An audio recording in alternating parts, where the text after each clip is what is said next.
সন্দেশখালী বনগাঁয় ইডির উপর হামলার ঘটনার পর এবার ভূপতিনগর, যেখানে এনআইএ কে হামলার শিকার হতে হয়েছে, এবং এই ঘটনার পর এই ভোটমুখী পরিস্থিতিতে যেন আরো তৎপর কমিশন।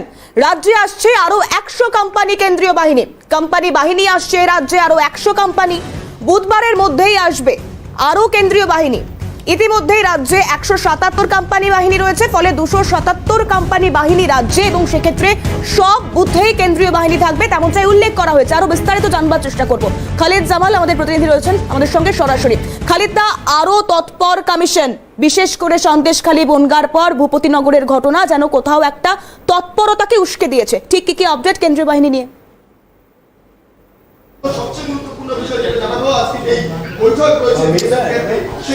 একেবারে দেখো, আরো 100 কোম্পানি কিন্তু বুধবারের মধ্যে রাজ্যে আসছে।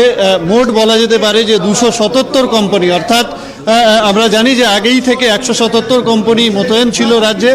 আরও 100 কোম্পানি কিন্তু বুধবারের মধ্যে, অর্থাৎ সামনের সপ্তাহে আরও 100 কোম্পানি কেন্দ্রীয় বাহিনী আসছে।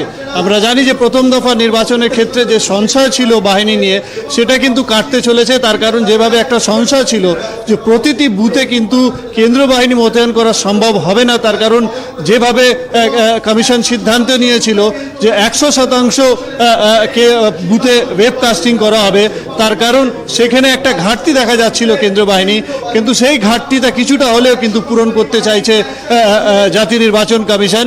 এবং সেই কারণে জাতীয় নির্বাচন কমিশন সিদ্ধান্ত নিয়েছে যে আগামী সপ্তাহ বুধবারের মধ্যে কিন্তু আরও 100 কোম্পানি কেন্দ্রীয় বাহিনী রাজ্যে আসছে।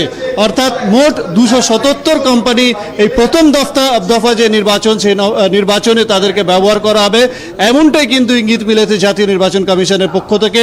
তার কারণ যেভাবে এই 3টি লোকসভা কেন্দ্র নির্বাচন অনুষ্ঠিত হবে, সেখানে কিন্তু কেন্দ্রীয় বাহিনী যা প্রয়োজন ছিল সেটা 336 কোম্পানি কিন্তু প্রয়োজন ছিল। প্রত্যেকটা লোকসভা কেন্দ্রে 112 কোম্পানি করে কেন্দ্রীয় বাহিনী প্রয়োজন ছিল, যেখানে কিন্তু আমরা যেটা দেখতে পারলাম যে শুধুমাত্র 177 কোম্পানি সেখানে মোতায়েন করা হয়েছিল। কিন্তু এখন যেটা জানা যাচ্ছে যে আরও 100 কোম্পানি বাড়িয়ে দিয়েছে জাতীয় নির্বাচন কমিশন, ফলে 277 কোম্পানি আপাতত যে কেন্দ্রীয় বাহিনী সেটা কিন্তু প্রথম দফায় ব্যবহার করা হবে।